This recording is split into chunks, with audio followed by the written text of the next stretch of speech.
And so when I say Chinese, I want you to scream out the nation that's associated with this. For example, if I say Chinese, you're going to say what? China. All right, let's say it with authority. When I say Chinese, you say what? China. All right, that's just a test right there. So here we go. Chinese. China. Russian. Russia. Italian. Italy. German. Germany. Swedish. Sweden. Korean. Korea. Egyptian. Egypt. Nigerian. Nigeria. Black. Nothing. Tell him, Pastor. Tell him, Pastor. Black, nothing. I hope you were able to successfully identify the issue. The lion won't sleep tonight. 'Cause we woke now, and we woke now. I said the lion won't sleep tonight. 'Cause we woke now, and we woke now. They want us to sell our souls to barter profit. Like God's property, it's hard to market. So we steady to aim, keep your eyes on target. 'Cause when you got to drive, yeah, they'd rather you park it. But I don't valet, you ain't getting these keys. I'm keeping closed hands, I'm on bended knee. I'm just a reflection, dealing with 8 sections. Art mixed with life, you can feel the convection. Your lion won't sleep tonight. 'Cause we woke now, and we woke now. I said the lion won't sleep tonight.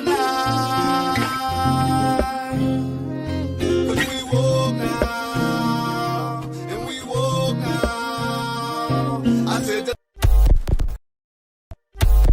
The entire Bible is about black people. Not only was Jesus black, but every character in the Bible seems to be black too. Yeah, Zephaniah and Jeremiah and Jebediah, those all aren't white people names, okay? And Jesus wasn't some tan, partially melanated Middle Eastern person either. I'm talking straight up black dude, okay? Even in the book of Revelation, when you get the vision of Daniel, he's describing someone with feet like burnt brass and white woolly hair, and we've got the deep running water voice with the red eyes, and you guys, he's black. The Jewish people are black people, like Kanye was right.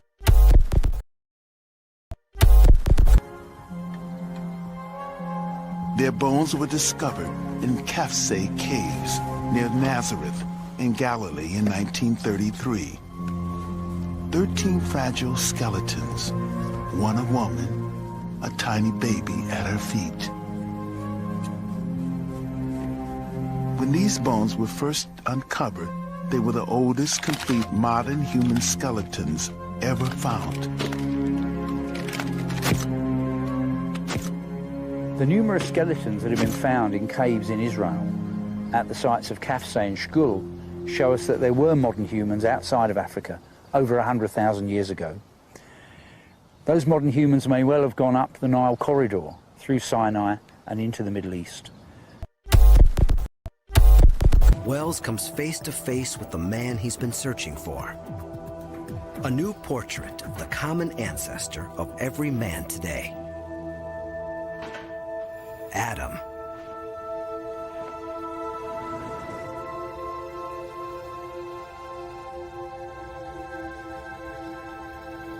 Without the skull, we can't know for sure what Adam looked like. But a combination of genetic evidence, Bender's forensic skills, and cutting-edge computer software suggests he looked something like this. Thousands of years after the Bible, and hundreds of years after Michelangelo, we have a whole new face for Adam. I like the expression. He's got a very forceful look. He's intent on something, maybe taking over the world. You begin to get perhaps an insight into why these guys won out and why this guy's our ancestor. And this is how we can trace our way back to our genetic Eve and her daughters. So written within it is the history of the world's women, and therefore the human race. Professor Rebecca Kahn was the pioneering scientist who uncovered the first all-important clue. I started working on human mitochondrial DNA so that I would have some kind of view that was objective, that would help me understand and help other people understand how humans around the world were related. With this new science, she could. Harmless mutation happens all the time in some part of the mitochondrial DNA, leaving minute markers at every change. These markers are like barcodes and can be read in the same way. Khan and her team discovered the changes happen at a fairly constant rate. They found the groups with the earliest markers were the Africans living inside Africa, and wondered if they might be the oldest people in the world.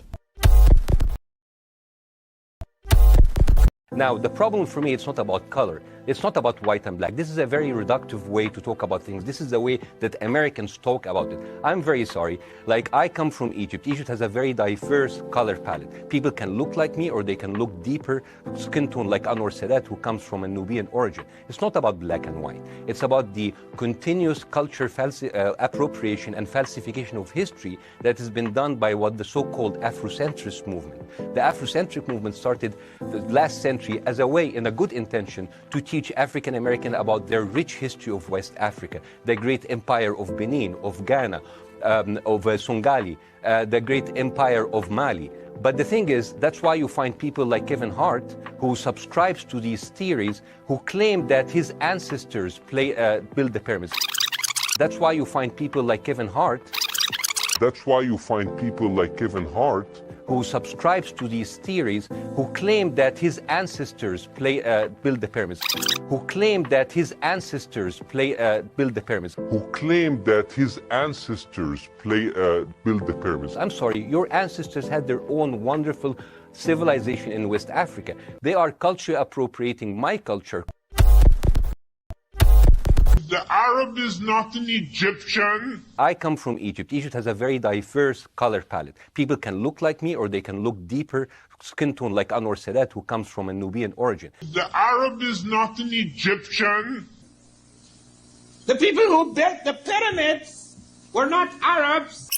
The people who built the pyramids were not Arabs. The people who built the pyramids were not Arabs. I'm sorry, your ancestors had their own wonderful civilization in West Africa. They are culture appropriating my culture. The people who built the pyramids were not Arabs.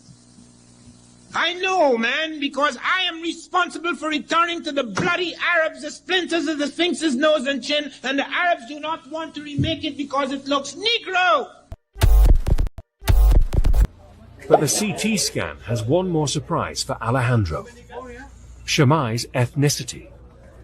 Well, they have just told me that Shammai had Nubian features, which means that their ruling family was probably Nubian, and that was unexpected. Examining Shammai's anatomy closely, the thickness of his bones and the shape of his nasal cavity, the anthropologists think he was a black African, likely from neighboring Nubia. A huge revelation that challenges the prevailing image of the Egyptian ruling class. We always thought the ancient Egyptian elites were Mediterranean type, and in this sense, Shammai is representing the society of the frontier, in which different ethnic groups were mixed. At the end, it doesn't matter the color of your skin. Shammai was Egyptian. Most Egyptologists and anthropologists, archaeologists of the Eurocentric persuasion will say that Egypt is in Africa. They had to concede that, but then they still draw the line by saying that they weren't Africans like that. In other words, they weren't dark-skinned people. And of course, this is all part of the Great Deception. And the reality is that if they give up Egypt, ancient Kemet, if they give that up and say that that was a part of black Africa, then they will also have to give up Israel. And that's why they draw the line at Egypt, because if they give up Egypt, they've got to give up Israel. Now, we're going to go over here and I'm going to show you where Israel sits on the African tectonic plate, which means that Israel is northeast Africa. Now, when we look at this map, this is the Sinai. Okay, this is the Red Sea. This is Egypt. This is the Sinai. This is Israel.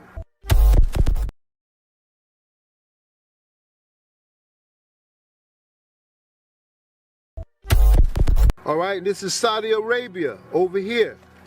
Now, if you see this in Hebrew, it says Haluach Afrikani, the African plate. Here it is right here. Israel is sitting right here. Israel is sitting on the Haluach Afrikani, which means that Israel is northeast Africa. Without question, we are in Northeast Africa. We are landlocked to Egypt, with the exception of the Suez Canal, which was a man-made ditch, a boundary now between, in fact, it's not even really a boundary anymore since Egypt has reclaimed the Sinai Peninsula. But nevertheless, even those of us who are Pan-Africanists in our thinking and Afrocentric, we forget and we leave off that portion of Northeast Africa and don't want to claim anything beyond that. Europeans classified this area as the Middle East. You know, and then since this the Middle East, the other question, where the Middle West? Where the Middle North and where the Middle South? They don't have no geographical terms like that. You know what you are? You're an ancient Israelite. Ancient Israel, that's who we are. That's who we are. So if you give me time, if you give me time, all that he said, no, we don't have so many years. I know. Look at this. This is pages and pages of notes. And I promise we'll give more teaching. But here is my challenge to you. All right. I'm hearing some of your traditions. It's like the days of the Bible. Yes. Do you want to remain ancient Israelites or you want to be Jews?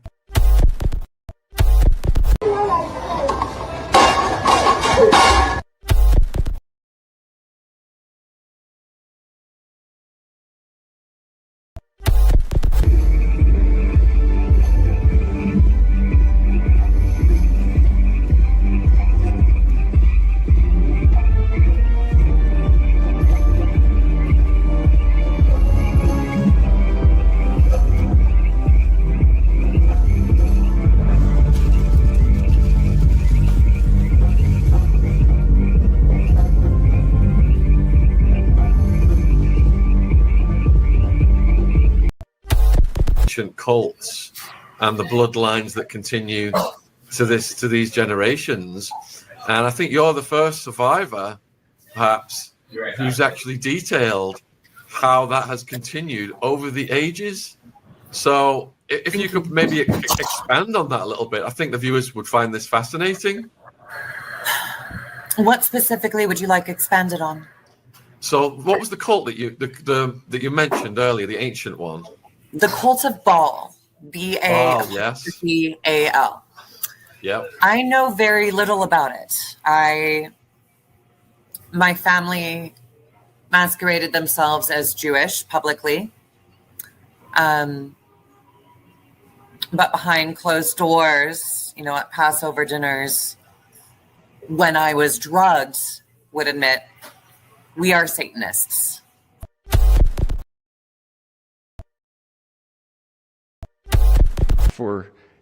For 33 hours, I was praying that if this had to happen here, that it wouldn't be one of us, that somebody drove from another state, somebody came from another country. Sadly, that prayer was not answered the way I had hoped for, just because I thought it would make it easier on us if we could just say, hey, we don't do that here. Genesis chapter 11, verse 10 explains the genealogy of Shem. Shem was a black man in Africa. If you repeat this fact, they can't laugh at you. If you repeat this fact, they can't laugh at you. If you repeat this fact, they can't laugh at you. I want to say peace and blessings to everyone. Let me adjust my camera here, push it back a little bit. I want to say peace and blessings to you guys. Hope and pray that all is well with you guys. I know it's a late night lesson that we're doing here. Just making sure I got everything situated here on my desk. So initially, I wasn't going to do a live, but I did want to keep the momentum going, just what we've been covering. And matter of fact, let me fix my screen here. I can see that it's off. And I know the hot topic is the whole situation with the Charlie Kirk situation, and a lot of buzz that's been going on among all communities in that regards to his assassination. And I tell you, a lot of disappointing rhetoric, even among our people that are inside the Christian church, because many of them are echoing the very thing that the certain people with agendas have been echoing, of trying to downplay the things that this racist guy has said about our community, and try to downplay it as if someone just had an opinion. And guys, you already know, if it was the 1948ers, I mean, you even think about saying something about that community in regards to their history, whatever the case may be, they coming at you. They're going to label you anti-Semitic, all kinds of stuff. But this guy, because of religion, has gotten a free pass for the most part with many within our community by trying to minimize what he has said in terms of what, about our community, from Martin Luther King to even the things he said about our women, you name it. He said some off the wall stuff, but now he's being made into a martyr. They even, when I say they, those that support him are even trying to make him into a Malcolm X, not Malcolm X, but comparing him to Martin Luther King, which is ridiculous, right? I was going to try to put some additional clips here, but I didn't have time to do any edits. So even when I was listening to the the press conference regarding the shooter being, actually he turned himself in, and I was listening to the governor speak, and he just made it clear with his words. I mean, just the entire agenda, and I'll play it again for those that did not catch it, but it really stood out when I heard him say 33. I'm like, wow, 33 hours of prayer. And then his conclusion, of stating how his prayer did not get answered because he was hoping that it wasn't basically someone from his community. So let me play this here and we'll get into it. Let me play this clip here. For 33 hours, I was praying that if this had to happen here, that it wouldn't be one of us, that somebody drove from another state, somebody came from another country. Sadly, that prayer was not answered the way I had hoped for, just because I thought it would make it easier on us if we could just say, hey, we don't do that here. And it, my post I made on Facebook, to the point I had to block someone because they were very insulting from within our community that's supposed to be a leader within the Christian church. Because I made a post stating that George Floyd is a father too. Charlie Kirk called him a scumbag. And yet, this narrative is being pushed. You guys, I'm not sure if you're familiar with what's the football player that played for the Baltimore Ravens. Can't think of his name now. The quarterback. He even jumped on the bandwagon saying some foolish stuff because we're not rolling with what his whole agenda, the whole agenda, and the things that he stated about our community, stating that he can't believe people are celebrating his death. No one's celebrating his death. Lamar Jackson, that's him. We're not celebrating his death, but the problem is they want us to mourn, and that's just not going to happen. That's just not going to happen. They want us as a community, that whenever we deal with certain subjects, to have to preface our statements. I want to say that I don't condone violence. I don't condone this. I don't condone that. Very disappointed. Thoughts and prayers go out to the family. Want us to preface every statement that way, but he didn't care about George Floyd's family. In fact, he was pushing all kinds of conspiracy theories, saying that he died of drug overdose. So, family, don't mix the two together. And what I mean by that, the two together, is hate speech and opinions. He's not voicing opinions. That guy was pushing hate speech. Opinions, giving your thoughts about a basketball game, a football game, or your insight on whatever. You give an opinion there. When you cross that line and you start spewing hatred that this guy has pushed, that's more than just an opinion. That's hate speech. And not rolling with that, and I'm not apologizing. I am unapologetic with my stance. I don't condone violence unless it's self-defense, of course. But I'm not mourning over this guy. I'm not. I am not. The scripture makes it clear that we have to, that we'll be held accountable for every idle word that we state. There's a judgment for it. So I'm not rolling with that stuff. So, I was thinking about that 33 though. That governor said 33 hours. Now, what are your thoughts, guys? Is it coincidental that he said he spent 33 hours waiting?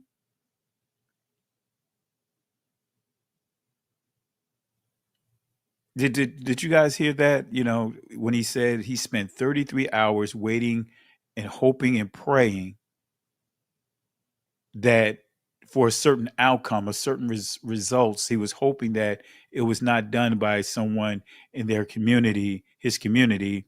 And then, went from that to saying he was hoping that they were out of state or out of the country. But he stayed at 33, which is pretty interesting. I'm like, 33? A lot of connections to that. So, like I said, I with that whole situation, I'm just not rolling with that stuff. I just don't, agree, and not going to change my stance.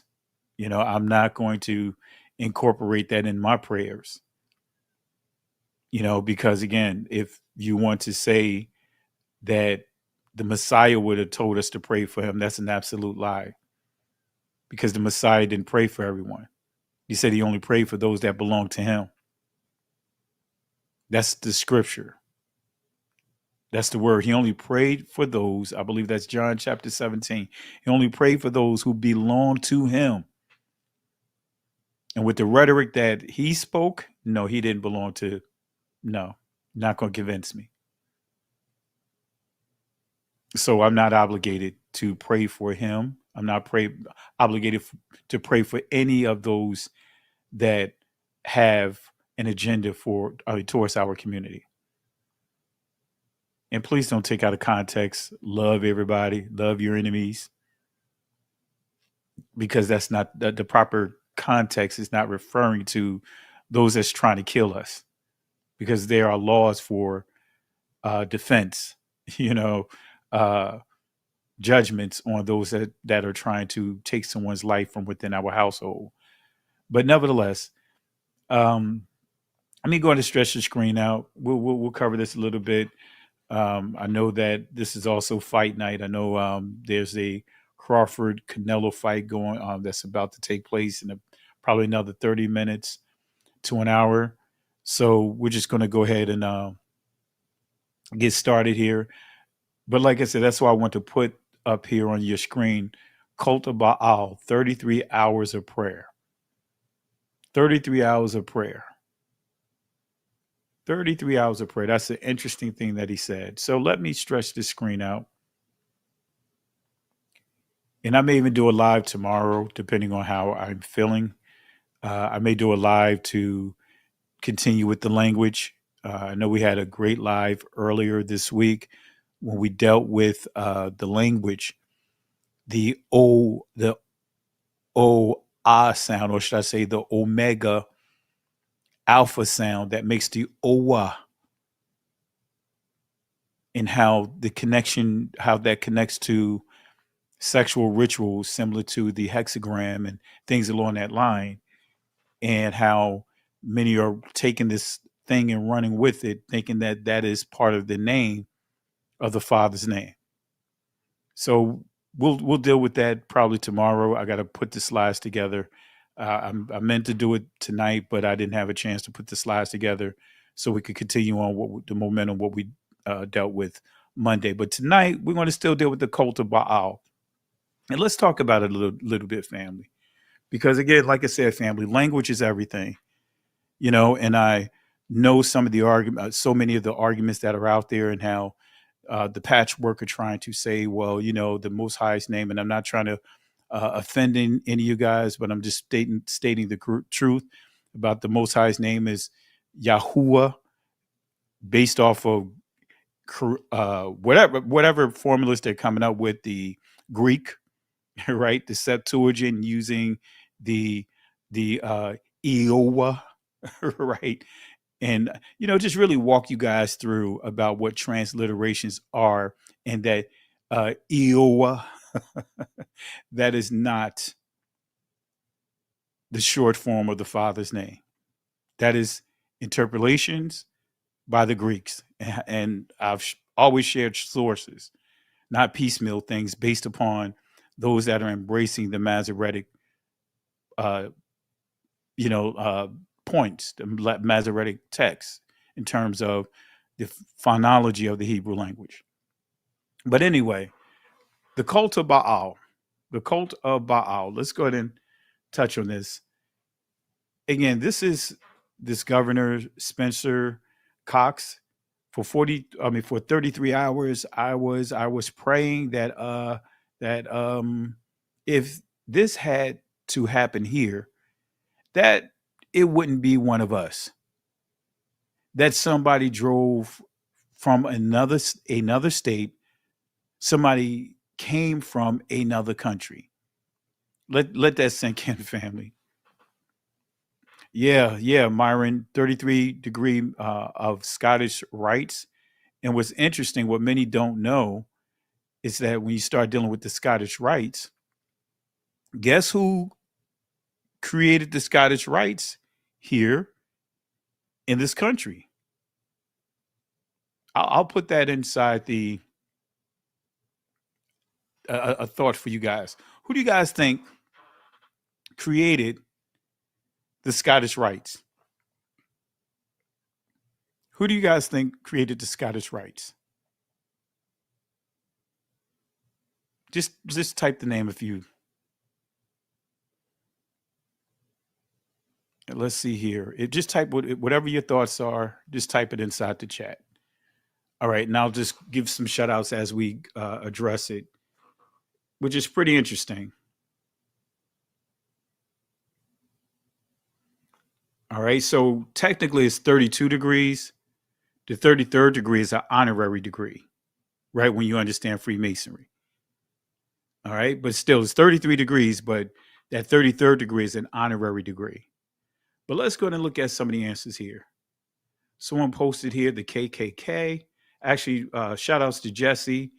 Shout outs to you. Appreciate you. Said KKK. Myron said that it's Albert Pike. Another person, Ibn Yah, said Albert Pike. Who else do we have here? Dewan, and excuse me if I mispronounce your name. Dewan, just let me know how to pronounce it. And my apologies. I don't want to be disrespectful or sound like I'm being disrespectful. But like the old school would say, charge it to my head, not to my heart. But really appreciate the love and support. All right, let's see here. Huey, 33. Okay, yeah, we got that. All right, represents a master number in numerology, representing spiritual enlightenment and compassionate Freemasonry. All right, let's see here. What other name answers we have here? Miss C, 1948ers. Let's see here. Let's see. This chat's starting to pick up. So my apologies if I skim over some of you guys. The folks with the small hats. All right.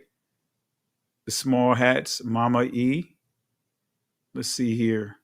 Masons by Grace and Nancy. All right. Small hats, Jesuits. Okay. Yeah, the chat's starting to pick up, so it's kind of hard to navigate. I'm going to have to figure out how to go to the settings and slow it down in the future. All right. But for those that said the small hats, you're correct. It was the 1948ers that created the Scottish Rites. It was the 1948ers who created the Scottish Rites. And they created it, Lodge number 1, Solomon Lodge number 1, down in Charleston, South Carolina. That's right, family. It was the 1948ers in Charleston, South Carolina, who created this. I'll say that again. It was the 1948ers who created the Scottish Rites, right? Because when you start understanding, the Freemasonry, with the blue house, the red house, you start really understanding what that all entails. You'll these are some of the things that you will learn. All right. But nevertheless, it was the 1948ers that created the Scottish Rites. What is the significance of the number 33? Now, you guys know that in Freemasonry is a significant number. We know that when a couple of weeks ago, when we started doing this lesson, this series, I share with you guys how Freemasons, 1948er Freemasons, designed the entire city of Charleston, which is a chessboard, and the checkmate landed right on, or where the slave market is. So yeah, family. So let me give some shout outs here real quick. I see a couple of super chats. Dewan, want to say appreciate you for the love and support for the super chat. Did you know Charlie Kirk is a Freemason? I'm not sure. I'm just, I don't pay attention to those spaces anymore. So I wouldn't be surprised. I would not be surprised. All right. Let's see here. Meme 1999. Did you know the small hats created the KKK? Possibly. They all part of the fierce nation of Japheth. We know that for sure. Now, I do know that there were 1948ers within the KKK in prominent positions for sure. That I do know. I do know the 1948ers, 10 plus thousand of them served in the Confederate. We could go right down the list with the 1948ers. But thank you again. And family, let's show some love for the super chat, the contributions tonight. Really appreciate you guys. All right. So let's go ahead and touch on some additional things here. I want to kind of double back a little bit because really, we touched on it, but I want to go even further. Right? With the Bohemian Grove. The Bohemian Grove. The Bohemian Grove. What is the Bohemian Grove? What is the Bohemian Grove? What does the scripture say about worshiping the grove? See, that's what I really want to get into tonight. Deuteronomy chapter 12, verse 1 through 4, it says this: These are the statutes and judgments which ye shall observe to do in the land, which Yahweh Elohim of thy father giveth thee to possess it, all the days that ye live upon the earth. Ye shall utterly destroy all the places wherein the nations which ye shall possess served their Elohims, upon the high mountains and upon the hills and under every green tree. And family, make a note of this because you'll see this echoed in a number of places in what we call the prophets, the law and the prophets. You'll see this in Jeremiah chapter 2. Israel playing the harlot upon every high mountain, upon every hill, and under every green tree. Practicing sexual rituals. Sexual perversions is what they were doing. And ye shall overthrow their altars. Let me say that again. And ye shall overthrow their altars and break their pillars, burn their groves with fire. And ye shall hew down the graven images of their Elohims and destroy the names of them out of that place. If you guys saw the last live that I did on this subject, you'll see that we've been duped. We have been duped to embrace the word God. God, in the Norse religion, God comes from the word Gott. The plurality of it is Gotter, and it's mortal deities that are going to die. So we have a living Elohim. The Most High names Yahweh means he exists. It consists of two words, the short form of Yah plus Hawa, not Hua. It's Hawa. Yah Hawa. Not Yahweh. And I'm not throwing any shots at anyone, but I'm just making it clear. So the Israelites, went against this. They repeatedly went against the will of the Father. And ye shall overthrow their altars, break their pillars, burn their groves with fire, and ye shall hew down the graven images of their Elohims and destroy the names of them out of that place. So why are we saying Got or God inside the spaces? The Most High said, destroy the names.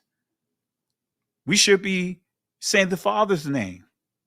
Oh yeah, but that's the trick that the church put on us, along with the 1948ers, that we're not supposed to pronounce the name. We're supposed to say, the 1948ers, Hashem, in the Israeli Hashem, which simply means the name.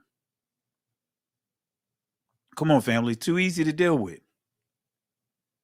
But that's what's been rehearsed. That's what's been regurgitated. We're not supposed to be mentioning any of these deities, but because of syncretism is why you see so many using the name God as if it's the name of the Father's name, the covenant name of the Father, Yahweh. But look at what it says here, and destroy the names of them.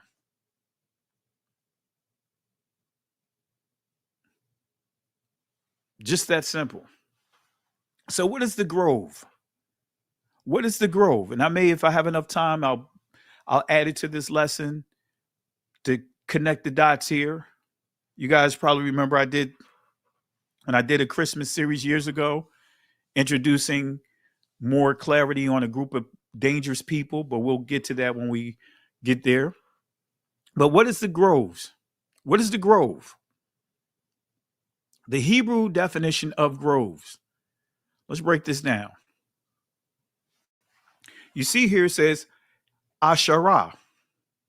Asherah, right? If we just go off of the letters that's here, Asherah, I'm saying it from the ancient pronunciation of it, right? We see Asherah or Astarte, a Phoenician goddess. But look at what we see here, grove. So what is the grove? The grove is nothing more than a tree. That's all it is. The grove is the tree.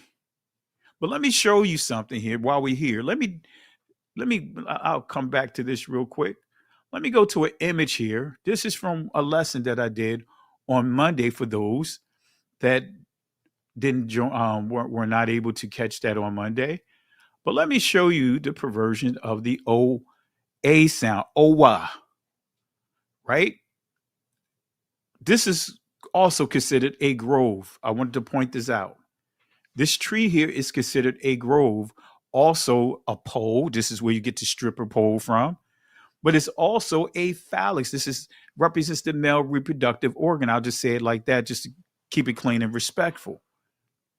That's why you see here the palm tree was a symbol having two separate phallic meanings. Its stem had the same meaning as the oak, as that of the oak or cedar, while its new leaves issuing from the center as a firm upright rod.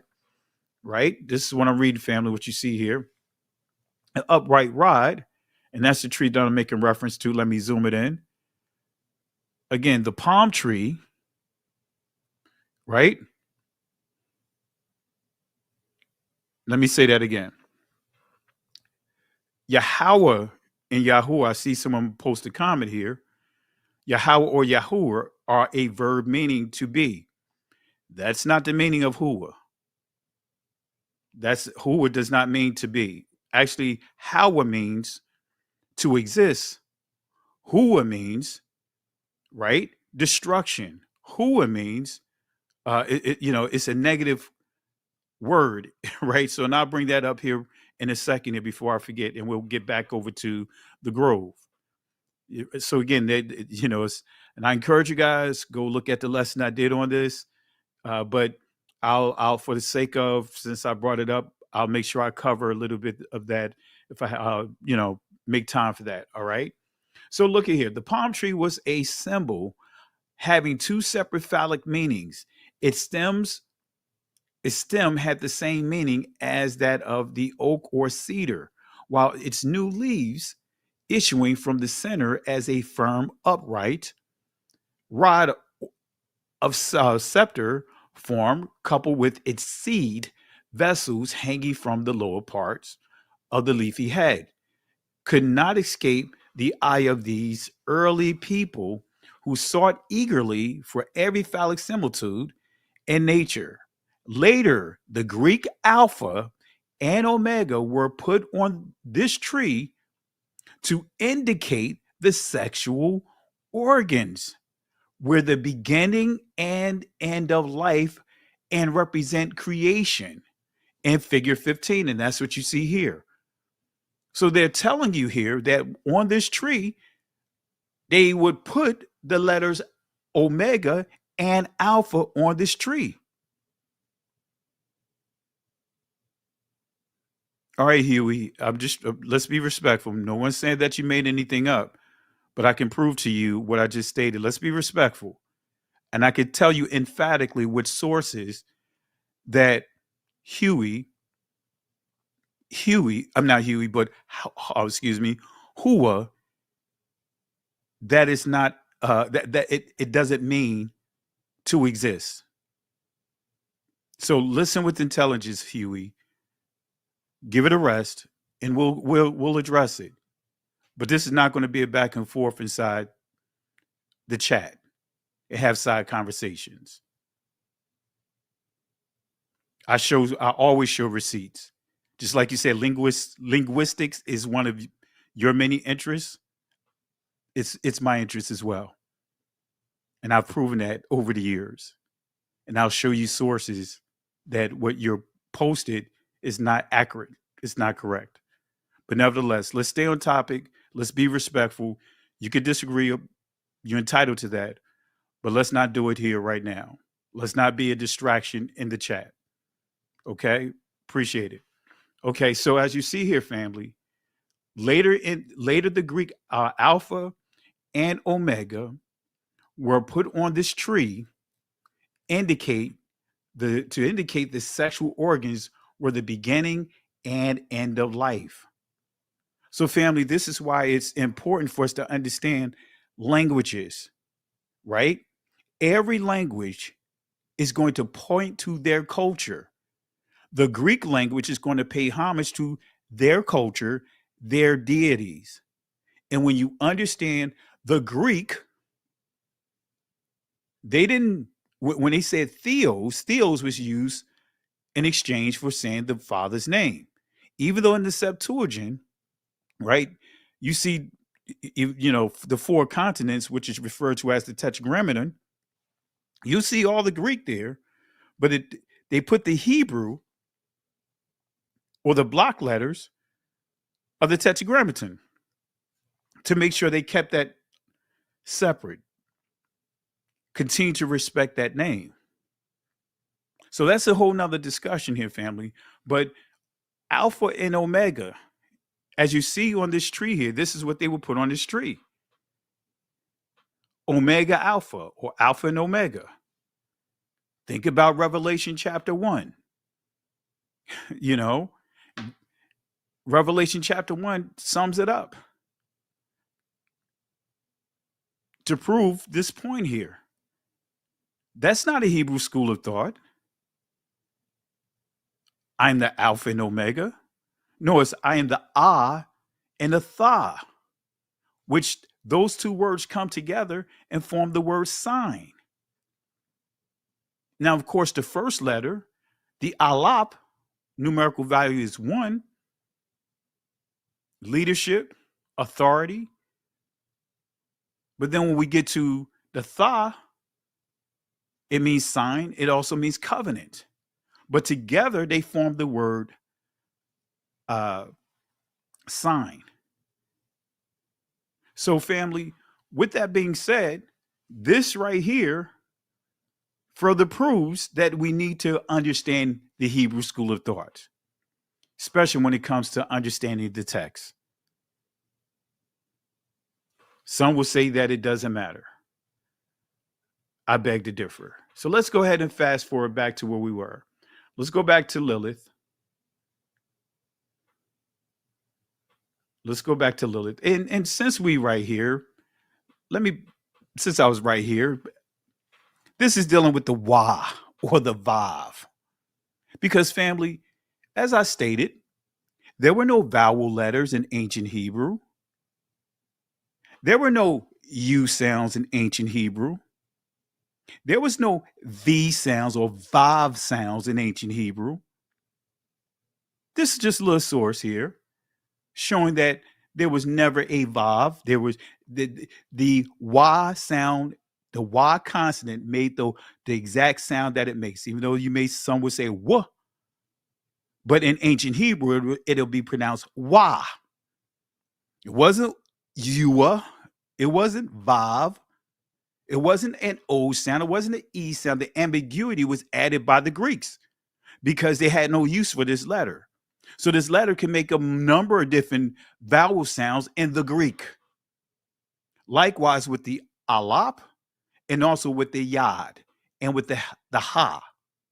Anyway, so that's what this source is saying. But let's get back to the grove. All right, this is where we were. So Asherah, as we see here, Asherah, Astarte, a Phoenician goddess, also an image of the same grove. So the grove is also a tree. It's also, it could be a carving. You guys familiar with, like in Hawaii and some of these places, they'll have carvings of heads on the wood, stacked up like vertically. That's groves as well. But we know that when it's all said and done, when we're dealing with the groves, right? When we're dealing with the grove, it's tree worship. So when you deal with this even term, the Bohemian Grove, you're dealing with what? Tree worship, but it goes a little further when we deal with the groves, because we see Asherah, we see Astarte. So now we have to go a little further with this.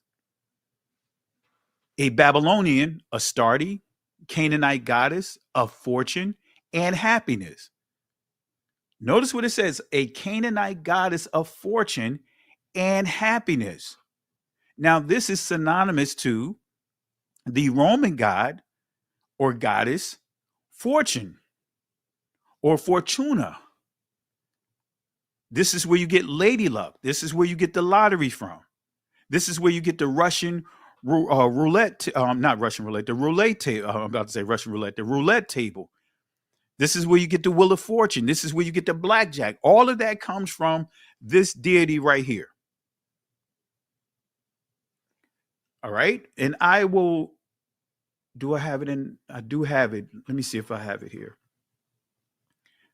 I like to give sources. Let me just pull it up real quick and I'll add it to this presentation so that way you guys can have the definition of it. So let me see here real quick. Let me see. I know I have it here. Now I'll copy this in. Since I mentioned that I like to show sources, I don't like to just mention something without showing sources. So let me see if I can. Is it in this one?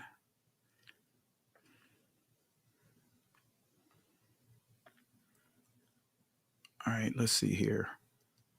Oh, I know it. It's in the lesson that I did on Monday. All right, let's see here.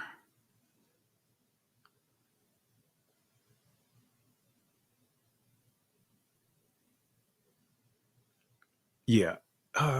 Is it this one? Yeah, I think it's this one. Let me pull it up here. Let me see here. Let me type it in for.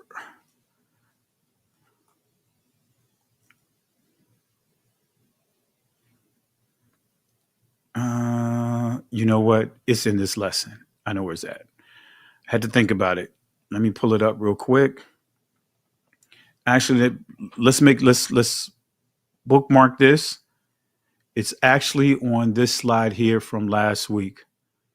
I mean, that we did this past Monday. So let me scroll up and let's go to the Grove.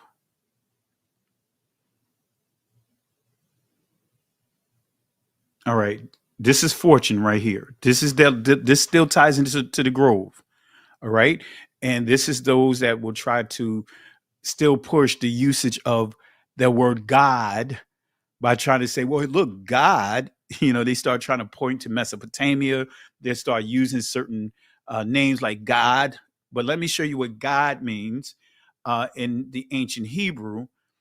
As you see here, of course, fortune with art, especially the divinity of fortune.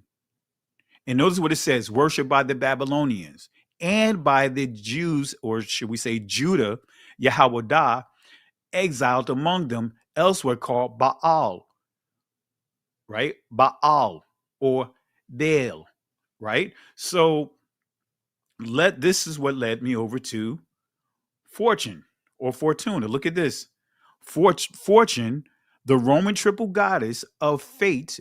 Notice what it says. The Roman triple goddess, that is the trinity of fate, had many fortune titles. And these are the number of the different titles that she has. But good and bad, that comes with the territory. We see here, Romans swore by the emperor's personal Fortuna, who governed his soul. And notice what it says here. I just want to get to here.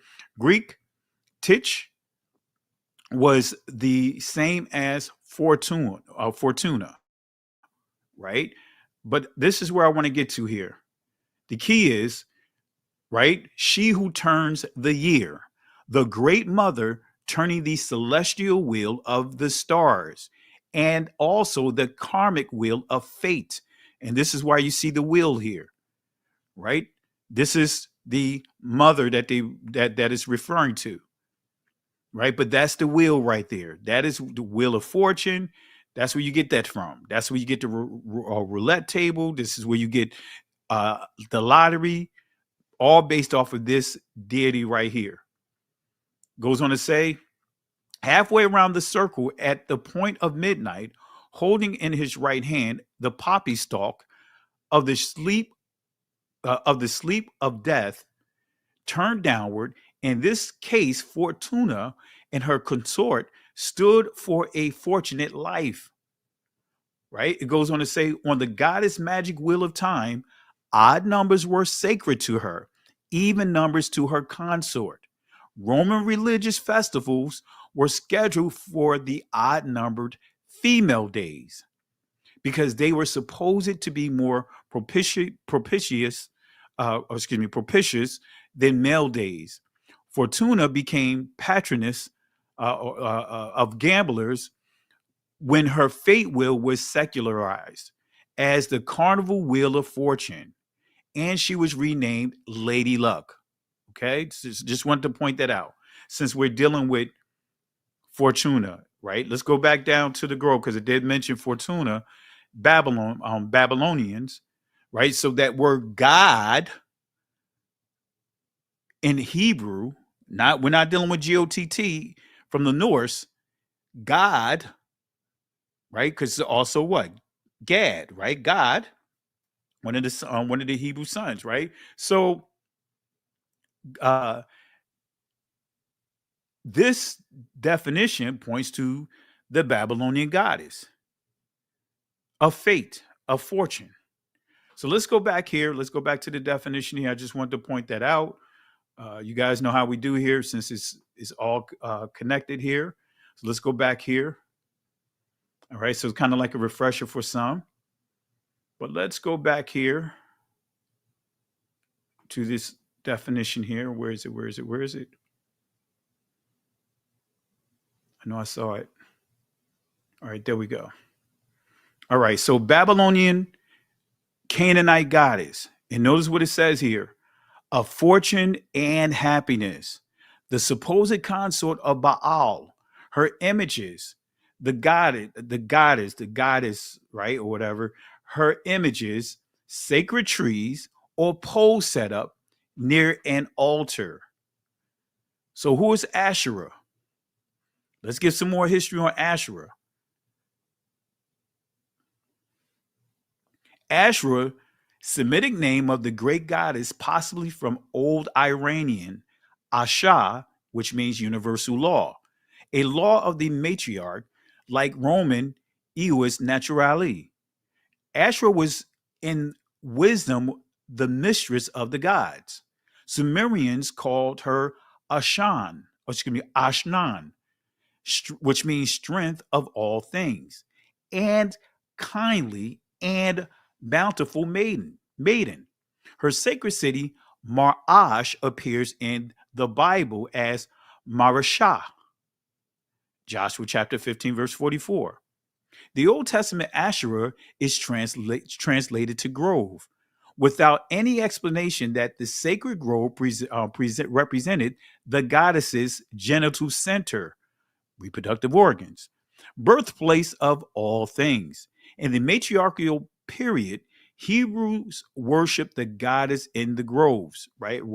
And we got references of that. Israel continued to play the harlot, like one of the things I pointed out.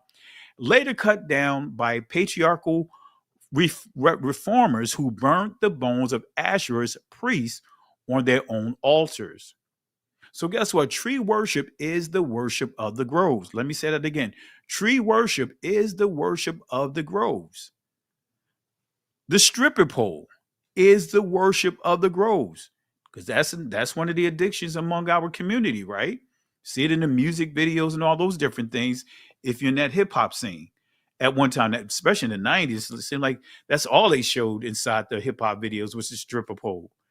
But guess what? There was a pastor about 7 or 8 years ago who had a stripper pole and a bed on top of his church, but a stripper pole as well inside the assembly, saying that he had it there to, basically pique the interest of the people. Well, let me just read it from it. I don't want to just paraphrase, but look at here. Mike Shrugs of Light of the World Ministries in White Oak said preaching with a neon pole and a bed on stage is his way of keeping his worship service relevant and straightforward. This is not worship service to the Most High. This is paying homage to the groves. Because remember what I said. Oh, let me plug my laptop up. About to go dead. Ooh, good thing I looked up. Notice. Oh, did I catch it? Yeah. Whew. Caught it just in time. If not, we would have ended the live here. Okay. So, again, Pastor Mike Shrugs of Light of the World Ministry in White Oak said preaching with a neon pink pole and a bed on stage is his way of keeping this worship service relevant and straightforward. He's worshiping Asherah. He's worshiping the groves. So when we go into understanding the Bohemian Grove and Burning Man modern fire rituals, this is still promoting the worship of the groves. This is Baal worship. So what is the Bohemian Grove? This is just a little refresher.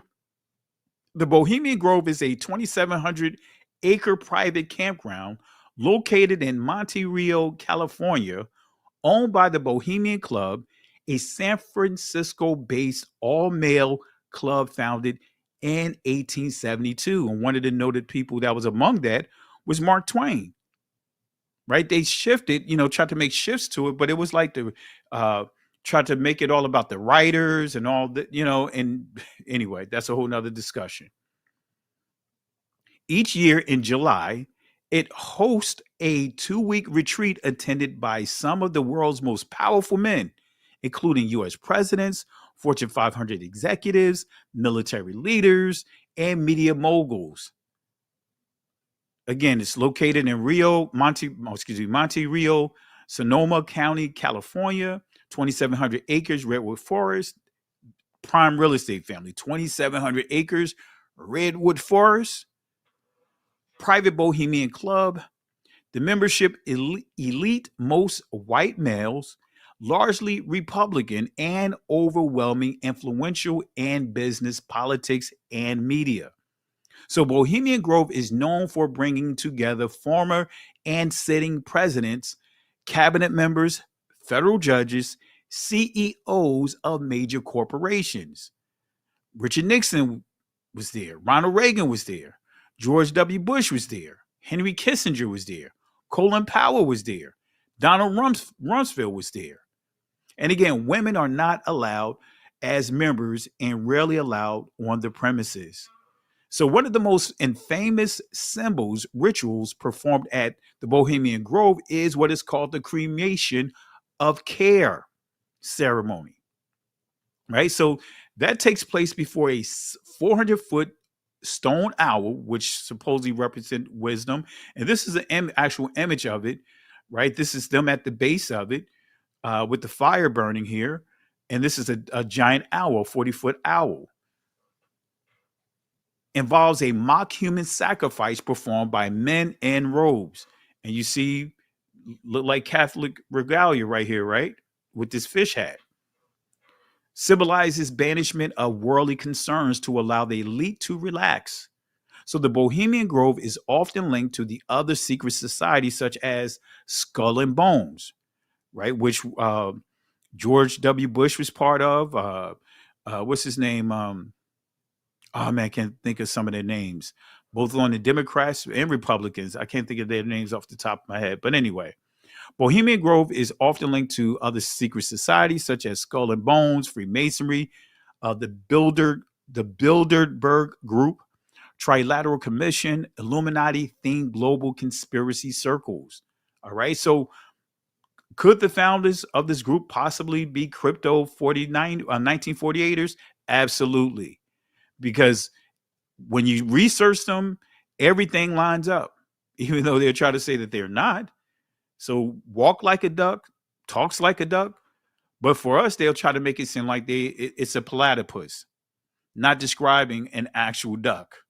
All right. That's what they want you to understand. Walk like a duck, talk like a duck, but it's a platypus. All right. So anyway,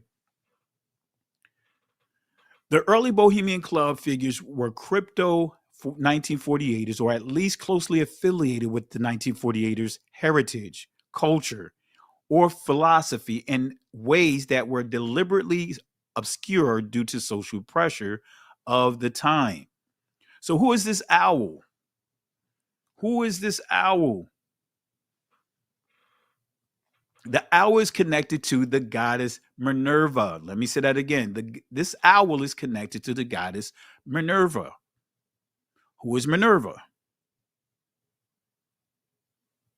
The Roman goddess of wisdom, and the moon derived from the Etruscan goddess Minara or Minerva, right? Probably a crone. And when you deal with crone, right, this is dealing with, as you see here, of aspect of the original Capitoline triad, which is referred to as the triple witches. Now, crone is synonymous with hag, right? The older woman that's among the three. You have the damsel, which is the young girl. In the middle is the mother, which will have her hand over her womb. And then you have the crone or hag, which is the older lady, right? So crone aspect of the original Capitoline triad. A Latinized Athene, her totem was the same as Athene, Lilith, and the Welsh goddess Blodeuwedd, and owl. So you see that Minerva is connected to the owl.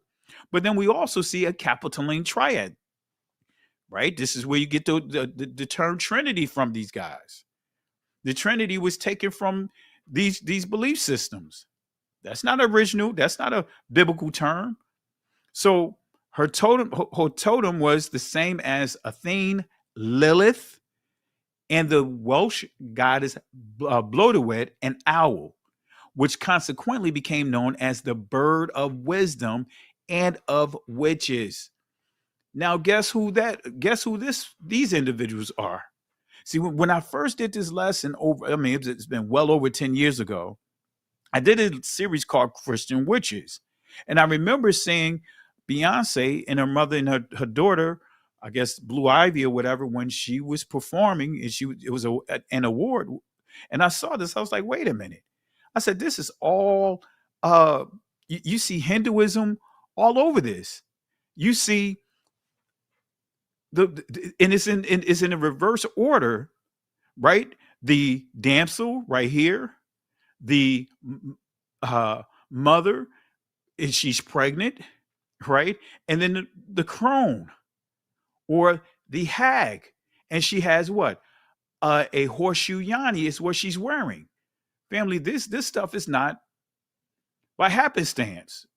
And this is the triple witches. This is, see, they're in a reverse order when you saw them, performing. But look at this. This is, again, as I said, this is the damsel holding flowers. This is the mother. Notice where her hand is positioned over her womb, right? Represents birth. And you see she was pregnant in this image. And you see the hag. And as you can see, she's older here. That's why you see the wrinkles here. She's older. She's referred to the hag or crone. This is Bloatawed. Remember this movie right here? I believe this is, oh man, it's the guy that was from, what's the movie? He played in Thor as Thor, but he was in this movie right here. And she's Bloatawed. She's Minerva. She is Lilith. Look at the mask. She's the owl. You also see this inside the Disney movie. I can't remember the movie when you had the ice, the girl with the ice or whatever. That's dealing with this here. So Minerva is connected to the fraternity of the Illuminati. Let me say that again. Minerva is connected to the fraternity, right, of the Illuminati. Well, let's talk about the Illuminati. This is what the word means. It says here, enlighten. In other words, light up, make light, illuminate, illumination, as you see here. Name of a secret society. Founded in 1776 in Ingolstadt, Bavaria. Repressed there 1785 and holding a deistic and republican principles. So this is important here. Bavaria, let's get more information on this. What is the Illuminati of Bavaria? Let's break this down. Now, these two books here, and I was going through it earlier, taking some screenshots for a presentation I'm going to do next week with some images coming directly out of these books. I have these books right here. All right. But this is what it says about the Illuminati of Bavaria. A secret society founded on May 1st, 1776 by Adam Weishaupt, who was professor of canon law at the University of Ingolstadt. Its founder at first called it the Order of the Perfectibilus, but he subsequently gave it the name by which it is now universally known. Its professed object was by the mutual assistance of its members to attain the highest possible degree of morality and virtue, and to lay the foundation for the reformation of the world. Now, I want to make this clear because I know this gets tossed around a lot about the Illuminati. Guess what? Jay-Z, not the richest Negro in the world cannot be part of the Illuminati. That is a fact. Illuminati are men, white men, right? I'll say that again. The richest Negro in the world cannot be part of it. All right. But anyway, assistance of its members to attain the highest possible degree of morality and virtue, and to lay the foundation of the reformation of the world by association of good men to oppose the progress of moral evil, to give the order of a higher influence. Weishaupt connected with the Masonic institution. So guess what? Masons can be Masons, right? Negroes can be Masons, but you're not going to be an Illuminati, right? That's well be above the Masonic institutions. In its internal organization, the Order of the Illuminati was divided into three great classes, namely, number one, the nursery, number two, symbolic Freemasonry, and number three, the mysteries, each of which was subdivided into several degrees, making 10 in all, as in the following table. And this ties into the Tensiphera, right, family? It's no coincidence that you see 10 here. This connects to the Kabbalah. The Tensiphera has his stamp all over this. Anyway, so the nursery, right, after a ceremony of preparation, it began, number one, the novice, number two, Minerva. That's the key. We see Minerva, as we see here, the nursery, these three groups. The nursery within the nursery is broken down into three here. And number two, you see here, Minerva.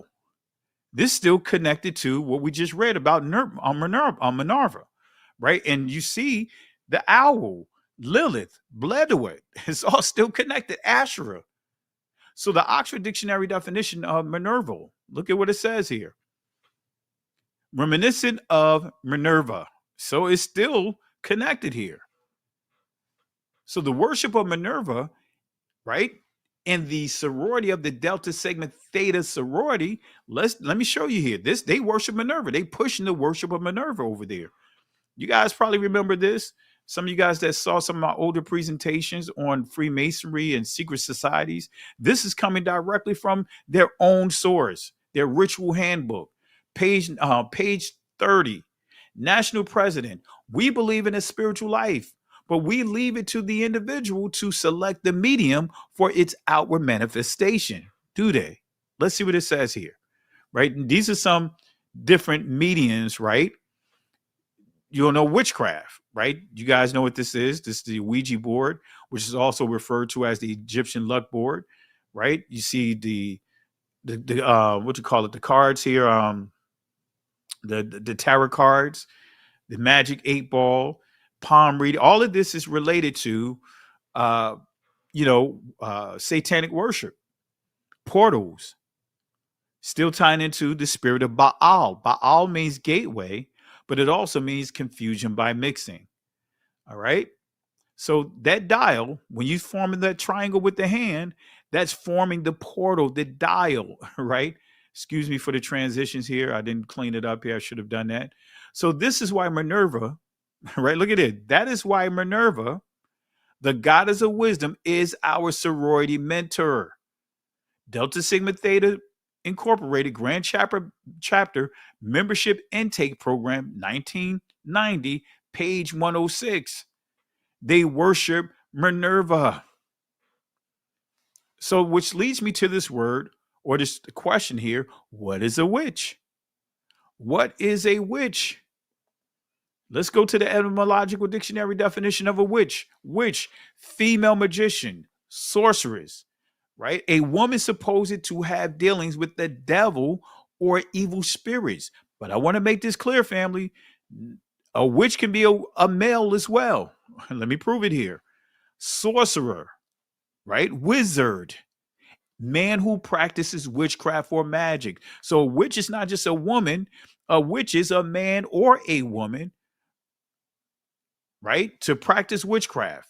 And this is where you get into, you see the different words here: Wiccan, wicker, soothsayer. All right. So yeah, even though you have the word warlock, but warlock, the word witch is not just a title for a woman. It's also for a man as well. Warlock is for men, is a title for a man, a male witch, but also a man can be called, have that title as well. So again, divination. Interesting, right? Wiggle, divination.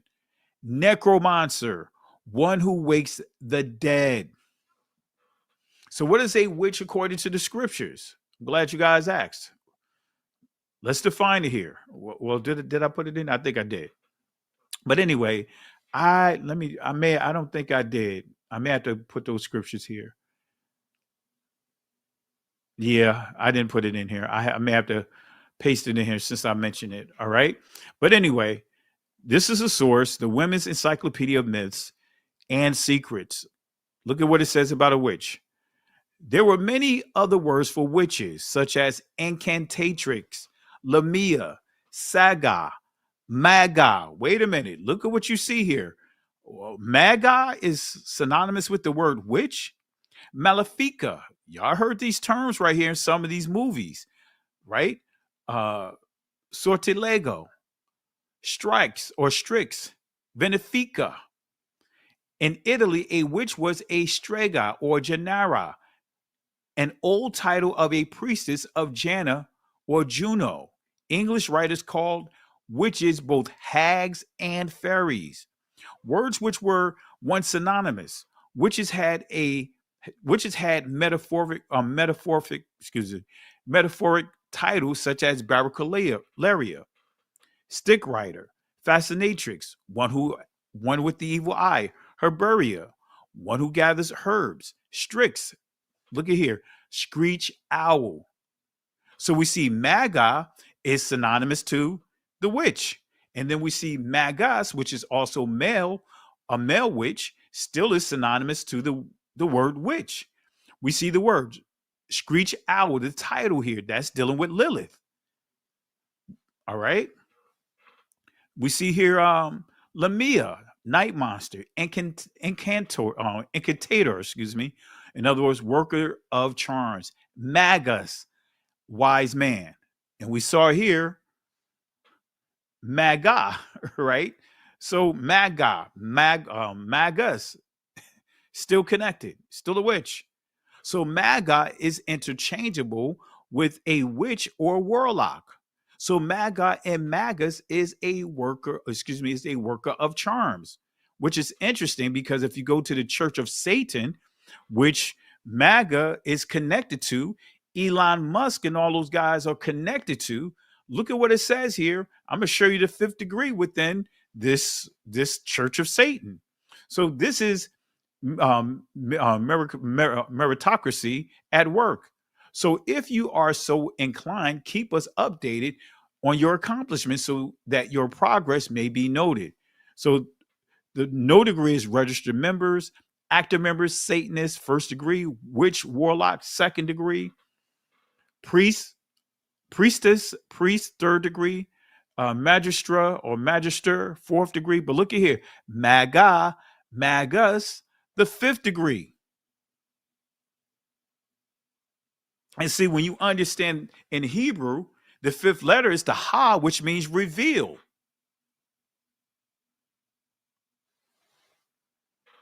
So what is the role of Maga in the Church of Satan? Well, I just explained it to you, but let's break this down. In the Church of Satan, the word Maga and Magus represents mastery over satanic philosophy and rituals. When we go to the dictionary of Satanism, look at what it says for Maga. Maga, a generic name for witch. The term usually denotes a pleasure-seeking witch. Then we look at Magus, one of the 10 grades corresponding with, look at this, corresponding to the Sephira in Aleister Crowley's Kabbalistic system.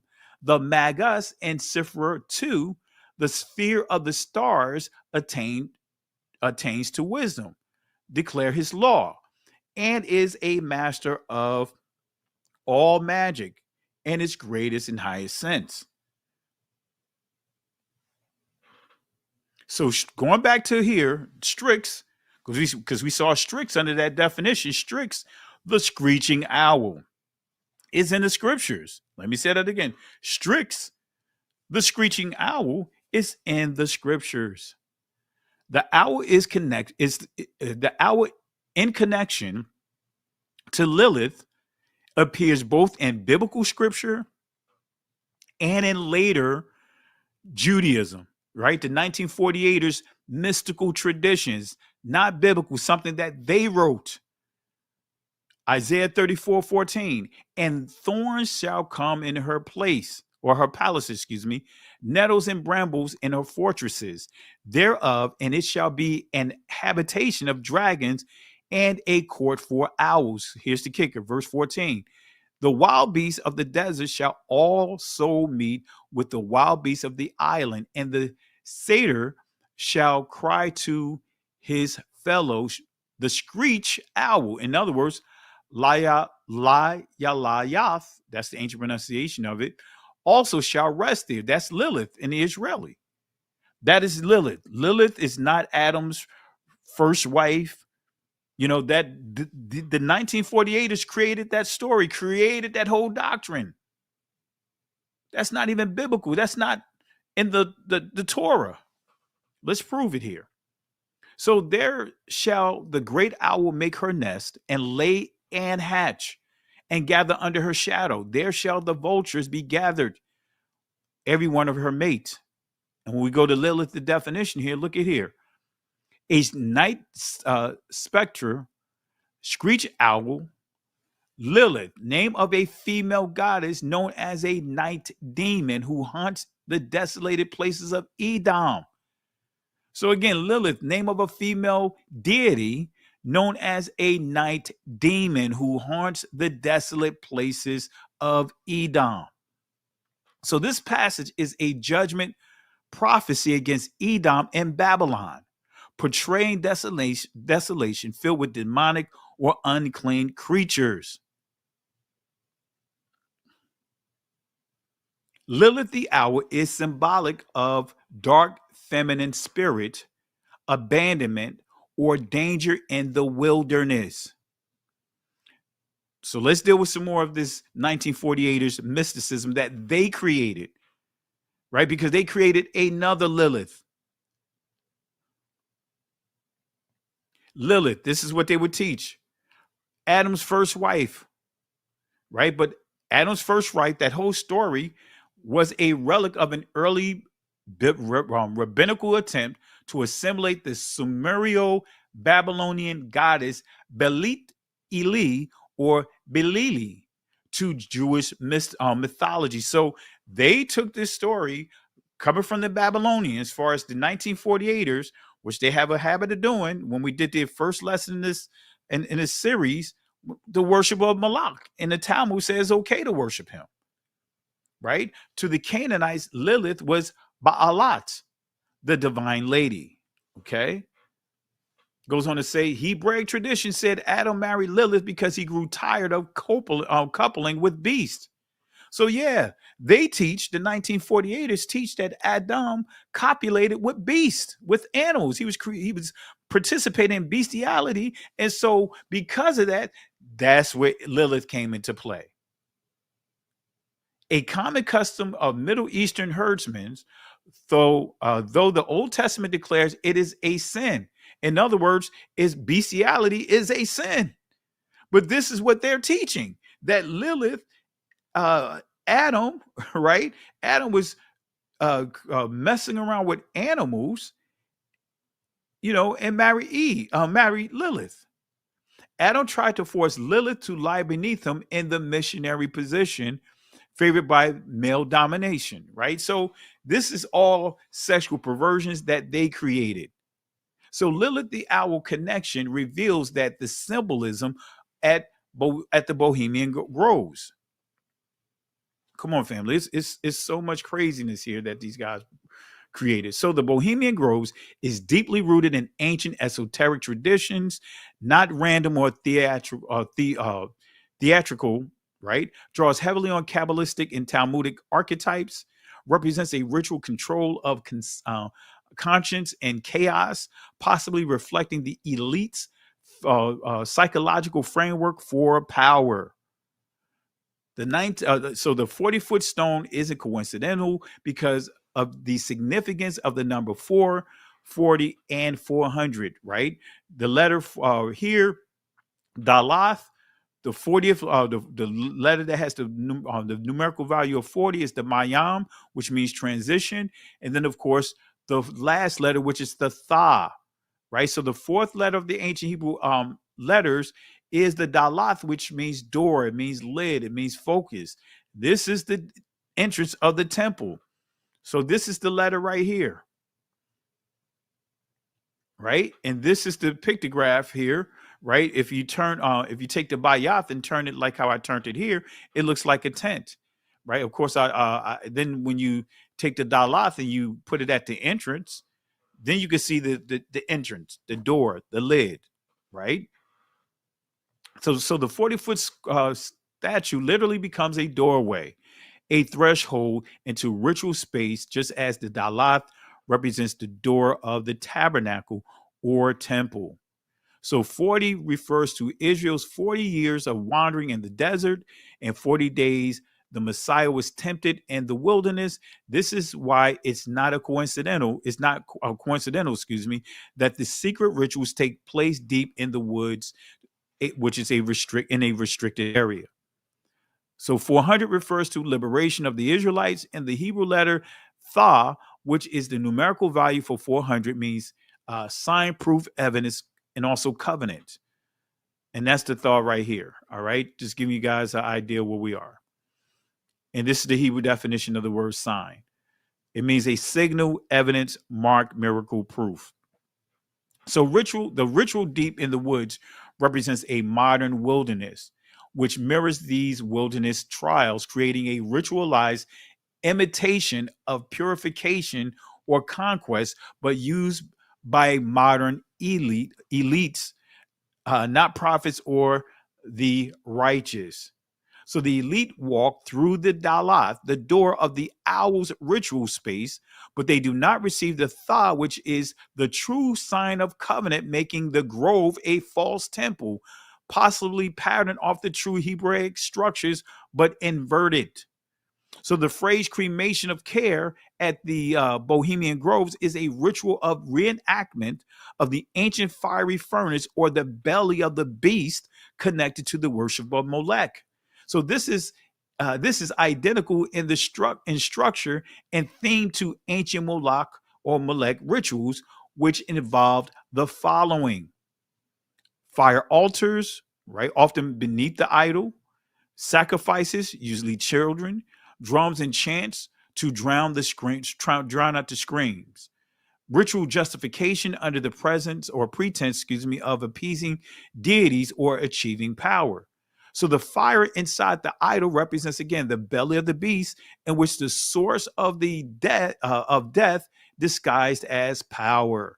So unlike Molech, who appears as a bull, the demonic dark owl supposedly represents corrupted wisdom and lures of secret knowledge.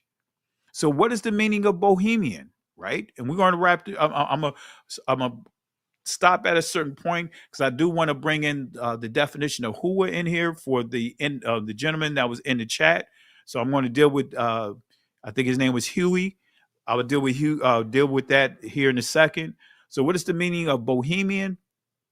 Just a little nugget here. The term Bohemian has a layered and coded meaning when used by Bohemian Grove elite, and it does not simply refer to artists or free spirits as in modern pop culture. So when unpacked through the lens of their rituals and symbols, especially in relation to Baal worship, Bohemian becomes a spiritual designation. So without Bohemian Groves, the word Bohemian reflects an elite, within the Bohemian Groves, the word Bohemian reflects an elite initiate status, right? And this is one of their songs here, right? This one is called Demon Care. It says, "We were fooled by the calling of the marts, distracted by the demon care." Right? Notice care is referred to as a demon. Let us be fooled no more on the auspices occasion in our magical grove. So these are elites, and they refer to care as what? A demon called care. Think about that, right? Elites don't care, right? Anyway, this speaks to a conscious rejection of moral accountability and a transcendent unity through bohemianism. So the grove, the ritual fire, the chanting, and the praise to the owl are all thematic continuations of Baal's high place, rituals, except rebranded under elite intellectualism. So what is the historical roots of the term Bohemian? Let me share that with you real quick. This is coming from the Botanica.com. Look at what it says, Bohemia. It says here, a historical country, Central Europe, that was a kingdom in the Holy Roman Empire, right? And this is it right here. This is Germany over in this area here. Look at how it's nested here. You see, you have Poland, you have Lithuania, Hungary. This is all territory of the Khazarians, territory of the Scythians, territory of the Normandy or the Vikings, the Northmen. Look at this. You see Moscow. See, we covered these names. These names have meaning, family. These names have meaning. So Bohemia, historical country of Central Europe that was a kingdom in the Holy Roman Empire and subsequently a province in the Habsburgs Austrian Empire. Bohemia was bound on the south by Austria, on the west of Bavaria, on the north of Saxony and Lusatia, in northeast of Silesia, and on the east of Moravia, excuse me if I butcher this, from 1918 through 1939, and from 1945 to 1992, and was part of Czechoslovakia. All right, and since 1993, it formed much of the Czech Republic. Okay, so historically, Bohemian had three meanings, and all three feed into the modern cult identity. Right, the term originally referred to the Kingdom of Bohemia, to a region linked to the following three here. So this is the three things: mystical heresies, in other words, the Hussites, excuse me, right? Rosicrucian, or excuse me if I butcher this here, alchemical, Kabbalistic experimentation. Then we have gypsy, in other words, Romani migrations, often wrongly labeled Bohemians. Right, those are three things that it's linked to. But here's the kicker: Bohemian Czechia in the 13th through the 17th centuries became a hub for Jewish mysticism, alchemical experimentation, and exoteric societies. That's right. The 1948 is all over this, right? Prague, its capital, was home to Rabbi Judah Loew. In other words, he was associated with the Golem legend, Christian Kabbalists, and Hermetic philosophers and Rosicrucians. All right, excuse me if I butcher it, right? So this is a source to further prove this. This is coming from the Angels, Anthems, and Anathemas aspect of popular religions in 14th century Bohemian Judaism, right? This is on page 14 and 15. Right, so that's right. Gangstar used that term. This is why we got to be careful of, grabbing hold of names that we really don't understand the origins of it. Bohemian. This is dealing with Jewish mysticism, and other things. It's a smorgasbord of things. So Frank Talmadge, right? This is the book right here, page 14 and 15. Right, this is a section I'm going to highlight right here. May go over to page 15 as well. A series of expulsions and uprising from the expulsion from France at the beginning of the century through the Shepherds' uprising in 1320 through the Black Death drove many provincial Jews into exiles, or 1948ers into exiles, some of them to Bohemia. The scholars among them, such as Solomon ben Judah, the patriarch, brought a Mediterranean Jewish culture along, and suddenly Maimonides and Islamic philosophy, as well as the Spanish Kabbalah, became known in Bohemia. Go figure, right? You see the same religions there, right? The Abrahamic faiths that continue to manipulate together collectively. For a time then, a unique and remarkable meddling of Ashkenazic and Sephardic traditions, especially coexistence, if not a synthesis of Kabbalah with native Ashkenazic Hasidism and Pietism, which the former would soon displace, would inform Bohemian Jewish spirituality. So you see how it's just a smorgasbord, family. I know I'm going a little geek mode here, but it's just a smorgasbord. It's a smorgasbord. So this made Bohemia a center of syncretic spiritualism, aligning it with later occultist movement like the Bohemian Grove, whose name may draw symbolic power from that region's mystical reputation.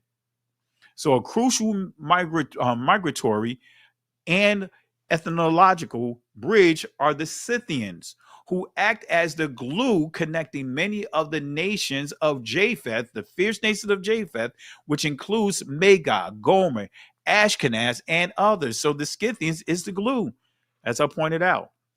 At the top of the cult of Baal map, there's two horns, right? Baal worship and human sacrifices. And they come together at the first circle, which forms the head that is called Canaanites. And at the bottom of the circle, tribe of Dan. And I'll show you this real quick. Then I'm going to go ahead and get this, get some, pull something out to cover the name here, right? Let me show you here. I want to give clarity on Yahuwah before we wrap up. Baal worship, human sacrifice. These are horns. This is the head, Canaanites, tribe of Dan. But look at here. Baal worship on one horn, one pedestal here. On the other, human sacrifice. Come on, family. This is all satanic rituals. All satanic. All right. So let me do something real quick before we wrap up, because we getting ready to hit that 2-hour mark. And I do want to bring this in here.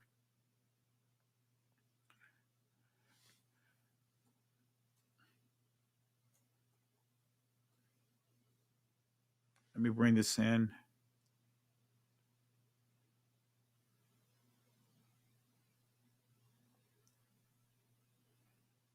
I'm going to copy this over. I'm going to copy this over to the presentation for the person, Huey, that want to deal with Hua, right? You said, you mentioned that you are a linguist or like the linguistic studies. So we're going to deal with that here real quick. And I'm going to prove to you that Hua is not connected to Hawa. All right. Let me copy this over.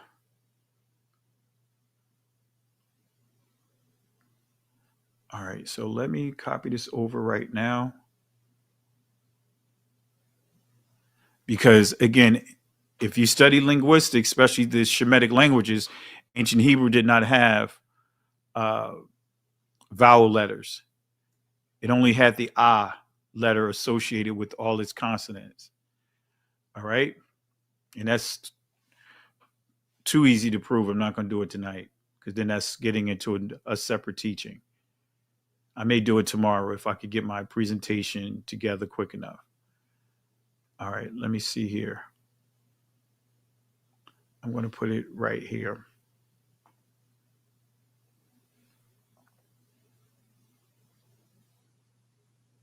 All right, almost done, family. Just cleaning up the slide.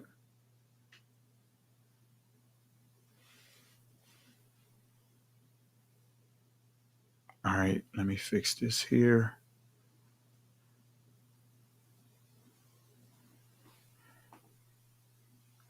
All right.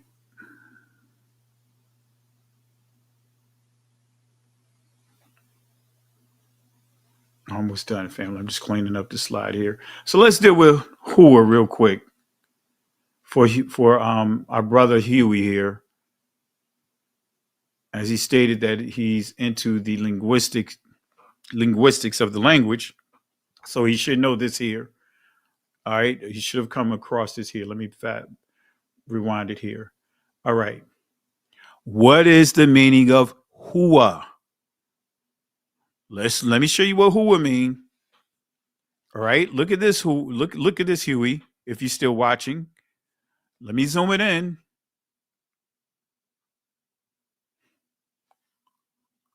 Right. This is Ha-ua. Right. This is how this is pronounced for those that may not be familiar with the Israeli language. All right. Hebrew. I don't like to call it Hebrew.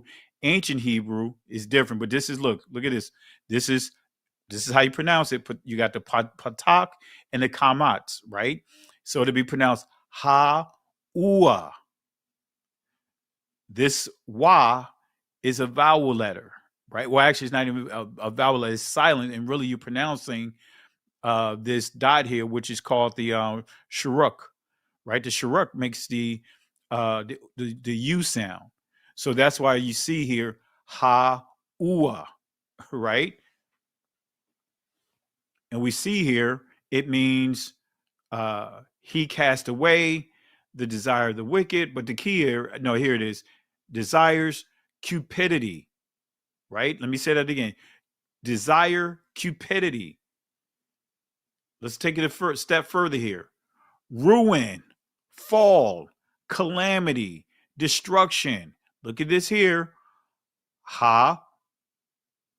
Look. Is that a dot over there? I don't think that is. I can't tell. No, that's not a natural dot. So hauath,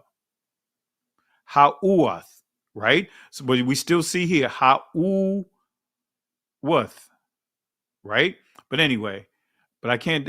I know. Oh, that may be a natural dot. So it'd be Ha'uoth, right? Ha'uoth, Ha'uoth, right? I'm butchering it here. So Ha'uoth, Ha'uoth. That's what this is pronounced here. I thought this was like a error here, but that is this is the colon that's above here. So this would be pronounced Ha'uoth, Ha'uoth, right? See how it's pronounced? And let me just play a quick clip here to prove to you that there was no O sounds in ancient Hebrew. Let me play it real quick, and then I'm gonna bring up what Hawa means, and then we'll wrap this up. Where is it? Here's the clip. This is a professor teaching the Israeli language. But look at what he says about the O sound.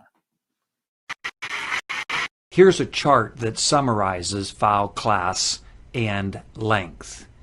And you can see across the top the three classes, A, E, and U.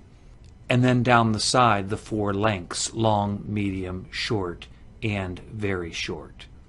So let's just go over this chart. We'll start with the A class vowels. The long vowel is cholam vav, and you'll recall that this says O as in snow. Now you might wonder why an O vowel is in the A class, and this is because of historical considerations. Originally there was no O sound in Hebrew. All right, so you heard that, family. There was no O sound in ancient Hebrew. So yes, grace and mercy, quite honestly, Yahuwah is not his name. It's not the name. All right, and I'm giving you actual proof here. Now, we dealt with Hua, let's deal with Hoa, right? Let's go back to the source, and then I'm going to bring up what Hawa mean. Look at here. Remember, Hua means desire, cupidity, ruin, fall, calamity, and destruction. Now let's see Hova. Let's see what Hova mean. Right? And this is pronouncing this with a V sound, right? So this would be Hova. It means misfortune, calamity. Let me say that again. This is being pronounced as a V, right? Vav. So this would be, and this is a colon Vav, right? So that dot at the top will make an O sound. So it'd be Hova, right? There's a reason why Jay-Z calls himself Jehovah. Okay? Now, let me copy over Hawa. Did I have it here?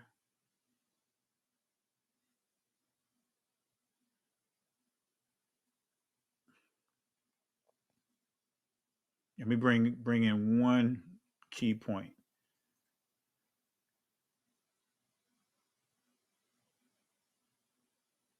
And then we'll wrap it up, family.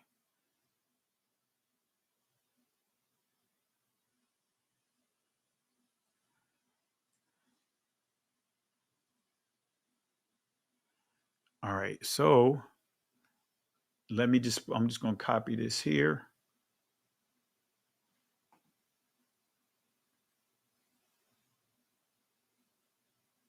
Y'all making me work a little overtime.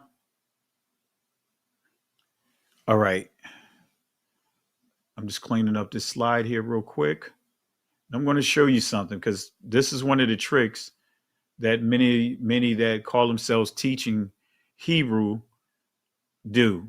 And the reason why so many of our brothers and sisters truly are embracing Yahuwah is because they don't want to be or give the how can I put it? They don't want to have anyone think that they are connected to the camps because of them saying Hawa or Yahweh Shah, right? Because of the reputation, right? Of many of the camps. I'm not going to say all of them, but many of the camps have a reputation. You guys already know it. And I'm not here trying to bash the camps, but truth is truth. You guys know where I stand. Hey, regardless of the bearer of it, guess what? It doesn't take away from what the truth is. And I thoroughly studied this. So everything you see me present to you is me actually doing my due diligence, thoroughly studying the ancient languages. All right, so let's go to break this down here. We'll do a special lesson tomorrow, and we'll get into Ahaya, and I can explain to you why they say Ahaya, because Ahaya is not his name, it's a declaration, right? But let me break this down real quick. All right, let's go back over here. All right. As you can see, Hova, all right, we already know what it means. So Hova means misfortune, calamity. All right. The proper name of the Father. Now, this is the source right here. This is an interesting source. And what's interesting about this source, they took this page down, right? But a good thing I had to take screen prints, because I do screen prints for a reason, family. So when sites change, in my original presentations, I had the original screen print. So even if this person deleted this page, guess what? I still had the screen print proving that it was there. And notice what this says. This is the lie that they'll tell you. So that way they can insert whatever they want to insert. Right? So again, I want to say in ancient Hebrew, there was no O sounds. There was no E sounds. There was no I sounds. There was no U sounds. It was only the ah sound that it made. It was only the ah sound. Every consonant had a ah sound associated with it. Okay? Same thing with the ancient Shemitic language, Ga'az. Right? But anyway, virtually all translations from Judaism and Christianity use the Lord for the Hebrew name of God. And then you see the Tetragrammaton, right? Which is pronounced Yahweh. It says here, the original pronunciation of the name can never be determined with complete accuracy. But in Hebraic thought, it is the meaning. But look at what this person does. And a name that is more important than its pronunciation. That's not true. A name that is more important than its pronunciation. Look at what it says here. The Hebrew, YHWH, Yahweh, right? Right? Yahweh is the verb of Hawa, meaning to exist, with the prefix of Y, which is Yah, meaning he. Therefore, the word Yahweh means he exists. But guess what he just did here? He gave you the pronunciation of the Hebraic name Yahweh, right? He gave you the name. Said, but at the same time, he double talked here, did he not? Let me take this out. Let me zoom here so you guys can see it on your screen. I'm gonna read it directly from here. Look at how he double talks. Virtually all translations from Judaism and Christianity use the Lord, and that's because of the Catholic Church with that witchcraft for the Hebrew name of God. See, these two things are words of confusion. Remember, we did this on Monday, showing how it was the Catholic Church that made the declaration and made it clear that they are never to use the Father's name and to put Lord and put God in its place. And they made it clear it's a generic name, pointing to who? God. But when we did a deeper discovery, proving it to you guys, guess what? God is it's Norse deities that are mortal, that's about to die. Go to a place called Damarang. Ragnarok is pretty much, that's what Ragnarok is. Anyway, it goes on to say the original pronunciation of the name can never be determined with complete accuracy, but in Hebraic thought, it is the meaning of a name that is more important than its pronunciation. But it said that the name was lost, but look at what it says. The Hebrew YHWH, Yahweh, Yahweh, is the verb Hawa, meaning to exist, with the prefix Yah, meaning he. Therefore, the word Yahweh means he exists. He just gave the name, but just told you that, you know what I mean? You can't pronounce it with accuracy, but yet he gave you the name. Come on, family. Come on, family. That's why I put an X there. This is what he said, but we just proved he lied. All right. Let me fast forward. Going back here again. You know, I'm not going to read it again, but let me wrap this up. The key is what? How it means to exist, right? How it means to exist. And when you go to the Strongs, excuse me for the transitions here, look at this here. No, it's not. It's YHWH is the acronym. I mean the consonants, which was Yahweh, right? So I'm showing you here, right? Again, there was no va sounds, so it'll actually be Hawa, right? Not ha va. It'll be Hawa, right? So this is incorrect here, but I'm just using this as an example, right? Because they pronouncing the Hawa with a va versus with the W, right? Look at this here. To breathe, to be, in other words, in the sense of existence. That's what it is. How it means to exist.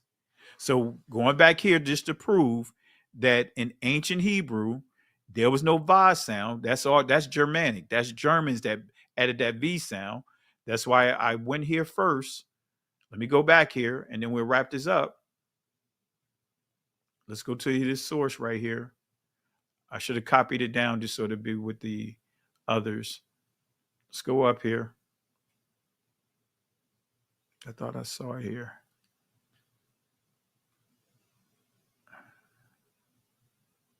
Yeah, right here. Right? This makes it clear.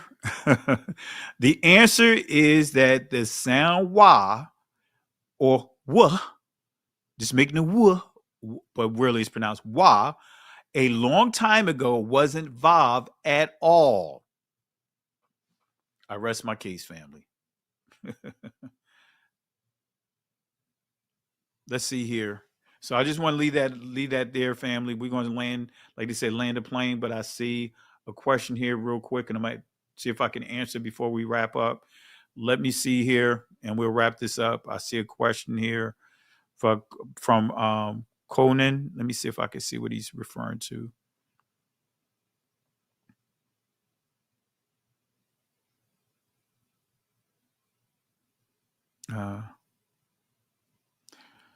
Milo, the reason why Yahuwah is so prevalent now in this awakening, it starts with the Sefer Bible, the creators of the Sefer Bible, you know, and just that's where it really got popular in this awakening, right? And many, because not wanting to give the impression that they are associated with a camp, and want to further remove themselves from being connected or anyone thinking that they're part of a camp, they choose not to use Yahweh, but they use Yahuwah, right?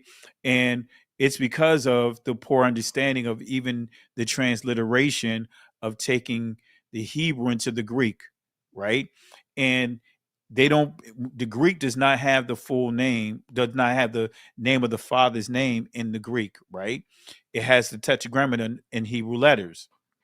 But what many people would do, they see a short form in the transliteration where it says Eowa. Eowa, right? It supposedly be Yah in the Greek. But many would say, well, see, look, Eowa, that's his actual pronunciation in Hebrew.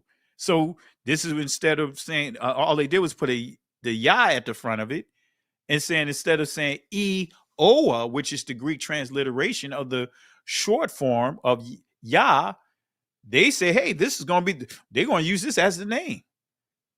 That's basically what happened in a nutshell. Eowa is the transliteration of the short form of Yah in Greek. They didn't have a Y sound, so they had to form two letters together to make a ah sound. And again, they didn't have a wa, right? So again, this is why you see them trying to make sounds, similar sounds in their language. That's why it's called a transliteration. A transliteration is when you start piecing letters together to try to make a similar sound, even though you cannot make the sound.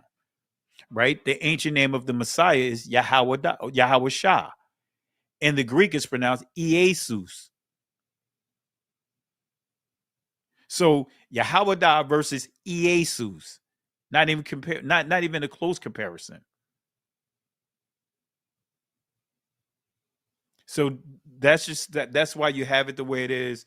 Unfortunately, family, some of our brothers and sisters, no matter how many times you teach this truth, they just want to run with what they want to run with. And I'm not one that's going to run behind it, any of them. I actually gave them the proper pronunciation of it. Last question I answered here: can we use the name Elohim? Guess what?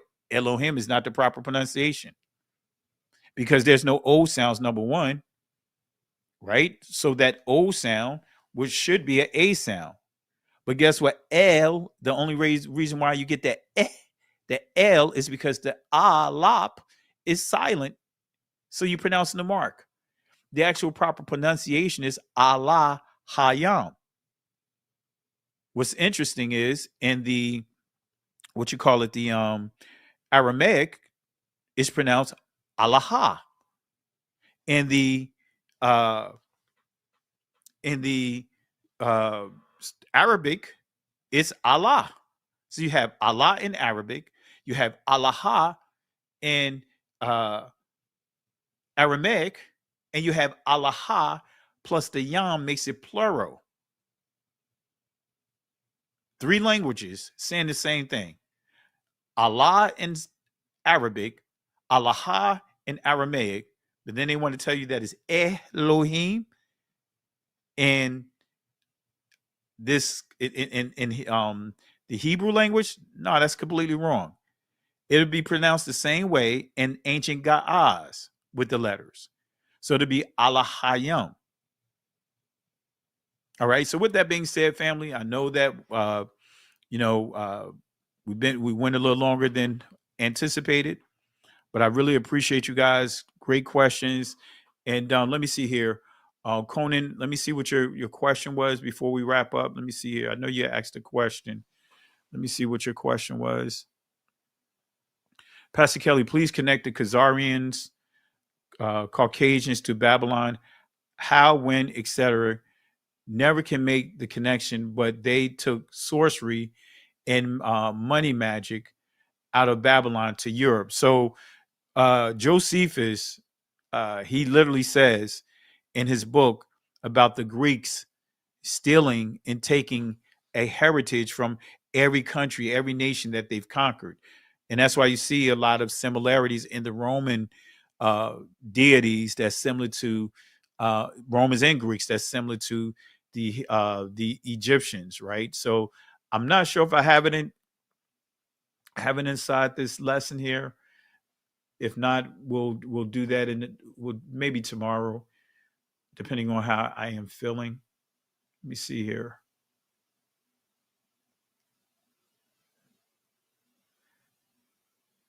No, I don't have it in here. I thought I had it in here.